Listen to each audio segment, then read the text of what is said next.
Hello. In this problem, we're asked to define the power output of this turbine when the absolute velocity of the inlet fluid, which is water, is coming in at a 25-degree angle from the tangent, and the relative velocity of that exit state is coming out at 30 degrees from the negative vertical. So to best explain this problem, I'm first going to go ahead and define what equation we're going to be solving for power, and then we're going to go ahead and solve for each of the variables within that, and I will explain what's going on as we go. So, as we know, our power output is equal to force dotted with velocity, which says that the force acting in the direction of the velocity vector is what's going to go ahead and be counted for our power output. But we want the rotational analog of this since we're talking about shaft power in a turbine. So I'm going to go ahead and say W dot shaft is equal to T omega, where T is the sum of the applied torques and the omega is that angular velocity of the turbine. So I'm going to go ahead and solve for T. T, as we know, is equal to the sum of the torques, R cross F, which, defined by Reynolds transport theorem, for steady flow, our control volume value goes to 0. And by Reynolds transport theorem, the sum of the torques is equal to the integral of R cross V times rho times V dot N dA. So, to go ahead and simplify this, R cross V happening across the control surface. So we have two. We have the velocity coming into the control surface and coming out of the control surface. And this is essentially saying the velocity that is acting in the component perpendicular to the radius, so the tangential velocities. So we have R2 V theta 2, so our outer radius times our tangential component of our velocity, minus R1 V theta 1, since V theta 1, the tangential velocity at the exit state, is coming out of the control surface. So that is coming from this term here. Looking over here, we can simplify this by looking at the units. We have mass per length cubed times length per second, because this is just a unit vector for the normal direction. Length per second times length squared. So we have length squared times length cubed on top, length cubed on the bottom, they cancel. We are just left with our mass flow rate, m dot, kilogram per second. So we can take this equation for the sum of applied torques and add it to, sub it into our power equation, and we get omega times this here, which is m dot times R2 V theta 2 minus R1 V theta 1. We can further simplify this because we know that our angular velocity of the turbine times the radius of the turbine will go ahead and give us just the tangential velocity of the blade at each respective point.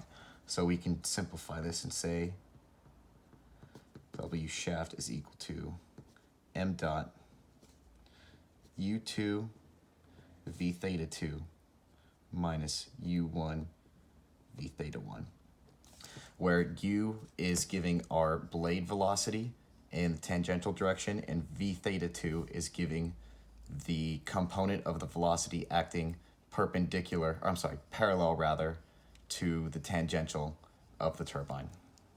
So what I'm going to go ahead and do is define these velocities on velocity triangles. So we have U2 given by the velocity coming in to the turbine. That's what this here is, U2. And then our relative velocity of the fluid coming in at that angle there, VR2. And what this triangle is going to go ahead and say is that the speed of the fan times the speed of the fan added to the relative velocity of the fluid to the fan is going to be the absolute velocity of the fluid, V2 here. And that makes sense. The speed of the fan plus the speed of the water coming into the fan as the fan is moving will give you that absolute velocity for V2.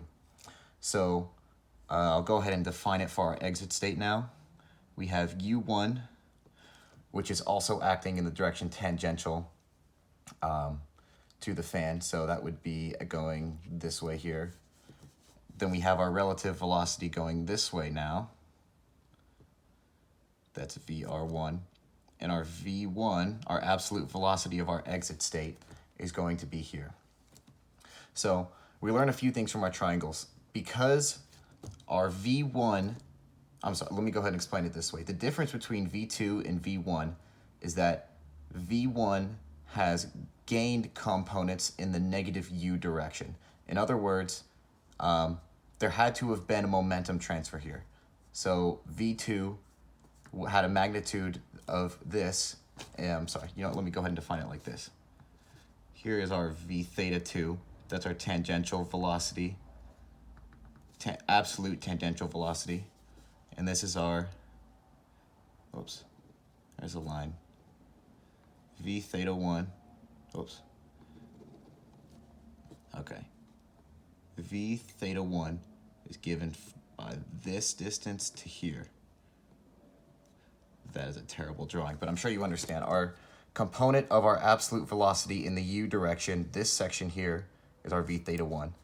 And we'll go ahead and define our vertical, our normal component of velocity, as Vx2 here, and Vx1 here. Okay, and we'll go ahead and define this little space as x. So what we're going to go ahead and do is solve for what we need to plug into our power equation. So we'll go ahead and start with our blade speeds. Those are pretty easy. We have u2 is equal to r omega. So our tangential velocity is equal to the radius times the angular velocity. Our radius on the outer edge is 1.2 meters.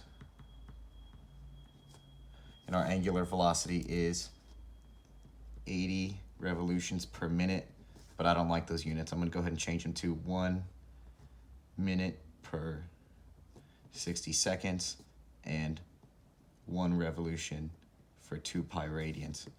And I'm going to go ahead and get 1.2 times 80 divided by 60 times 2 pi. There should be a pi there. 2 pi radians per 1 revolution. I have 10.05, that is radians per second. So that, oh, I'm sorry, that's incorrect. That's going to be meters per second, because our revolutions cancel. Radians is a ghost unit. Our revolutions cancel, revolutions, minutes. We're left with meters per second. 10.05 meters per second. We can use the same equation for the blade speed at the exit state, u1, which is equal to r1 omega. Our r1 is 0.8 meters, and our omega is that same long equation there, 80 revolutions per minute times 1 minute per 60 seconds times 2 pi radians per 1 revolution. 0.8 times 80 divided by 60 times 2 pi gives me 6.7 meters per second. Okay, so I now need to go ahead and solve for V theta. I never went and defined these angles. I'm going to go ahead and do that. So if our tangential is u2, then our absolute velocity is coming in at 25 degrees. That's this angle. But if we move this here, then by, I think it's alternate interior angle theorem, this is 25 degrees. And we know that this is 90 degrees here. Okay, and if we're looking at this over here, we know that it's exiting from the vertical there at 30 degrees. That's going to be 60 degrees. It's a 30, 60, 90 triangle on the inside there. Let me see. We'll go ahead and see if we'll need it. We'll go ahead and start with V theta 2. So to solve for V theta 2, this could be seen as, V2 cosine 25, or we can go ahead and use this vertical component, which is what we're going to have to do to solve for this. And that's not too bad. We're basically just looking at the radial component of the velocity, and that's going to be the mass flow rate divided by the area. So we have Vx2 is being equal to Q over A, which is 10 cubic meters per second divided by 2 pi times our radius, which is 1.2 meters. Whoops. Meters times 0.2 meters, which is our blade thickness. So I have 2 pi times 1.2 times 0.2, and 10 divided by all of that gives me 6.63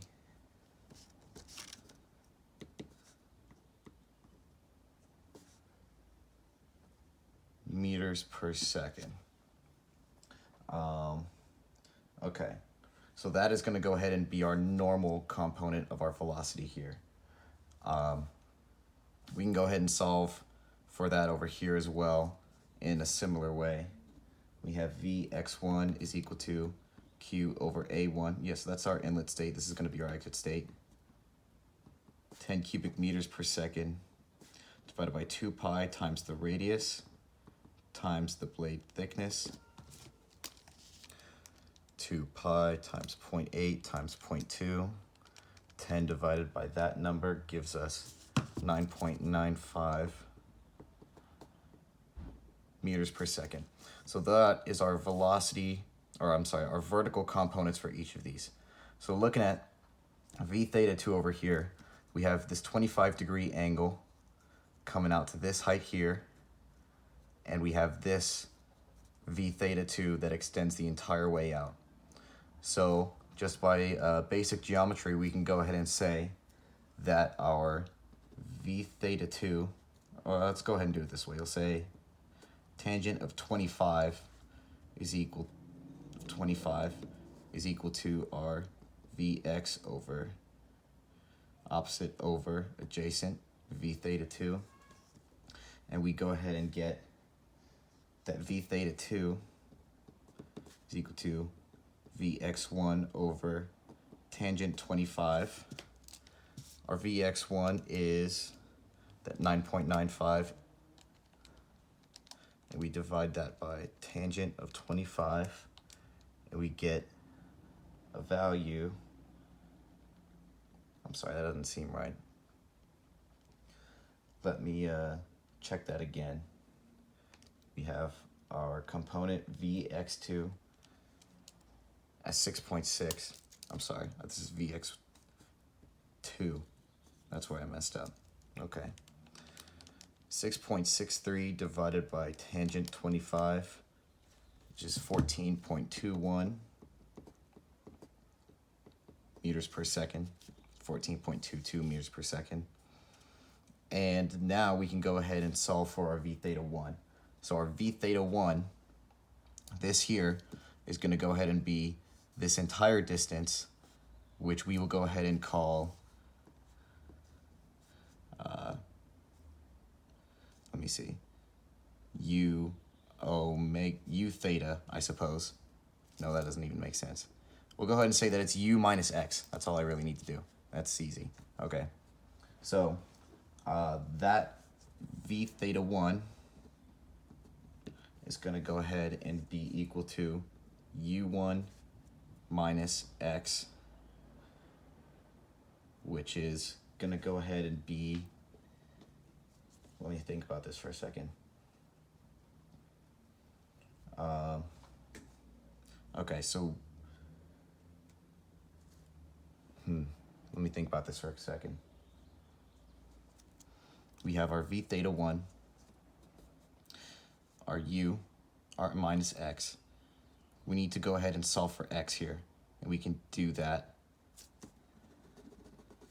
using this over here. We have the tangent of theta,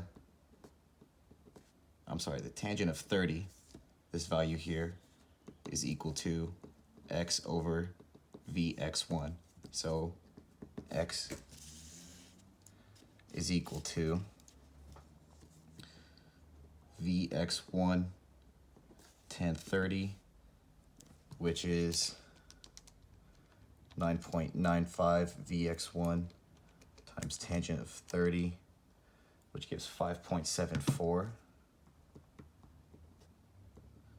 And that's meters per second technically, but basically now I need to subtract u minus x, and that'll give us our v theta.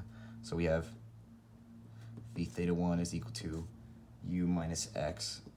Our u1 is 6.63 meters per second minus 5.74 meters per second.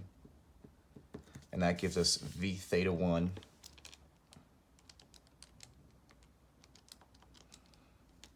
is equal to 0.89 meters per second. Okay, so what that tells us is at our exit state, our tangential velocity of our absolute velocity is 0.89 meters per second. So looking at our grand equation, the one that we're going to be solving, we have m dot we solved for, u2, our blade speed at the exit, solved for, v theta 2, solved for, our tangential absolute velocity at the inlet state. Then we have u1, our blade speed at the exit state, done. V theta 1, our tangential velocity at the exit state, done. So we can go ahead and plug all this in and solve for our shaft output, which is equal to, where's m dot? I know I did it somewhere. I can't find my m dot, but if I remember, it doesn't matter. It's rho times q, which is 1,000 times 10, so 10,000 kilograms per second times u2, 10.05 meters per second times v theta 2. Our v theta 2 is equal to 14.22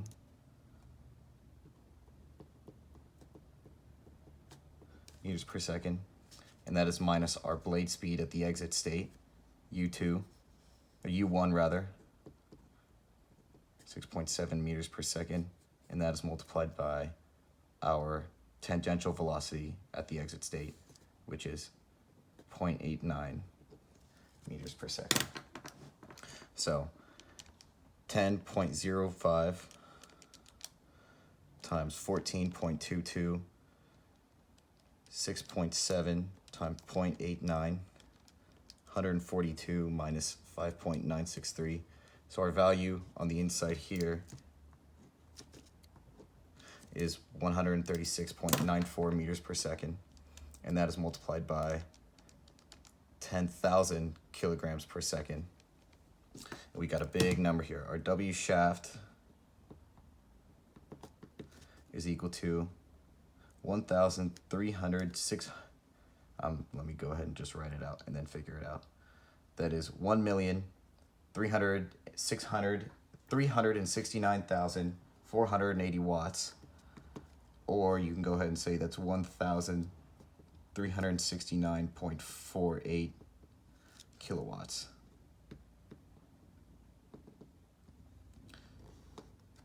Okay, and that is going to go ahead and be our power output for this turbine.